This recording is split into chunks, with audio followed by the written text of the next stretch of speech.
Siz ham shu narsaga ko'p ahamiyat berganmisiz? Juda ham ko'p erkaklar juda ko'p ishlashadi, lekin xayr barakati yo'q. O'shanda ular nolib qolishadi. Nega men shunchalik ko'p pul ishlayman, lekin menda xayr barakat yo'q, rizqim yo'q degan gaplarni gapirishadi. Hurmatli, shunday gaplarni gapiradigan erkaklar, sizlar yaxshilab ahamiyat bering. Onangizda hammasi yaxshimi? Ayolingizda hammasi joyidami? Qizingiz bo'lsa, qizingiz ko'z yosh to'kmayaptimi? Sizda oilangizdagi hamma ayollar rohatdami? Hamma narsasi muhayyomi?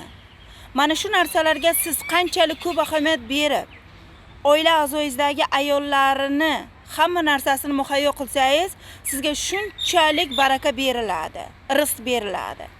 Joyi kelsa opa-singligingizga ham yordam berib turishingiz kerak. Ana o'shanda ko'rasiz, boy badavlat bo'lib ketishingiz mumkin.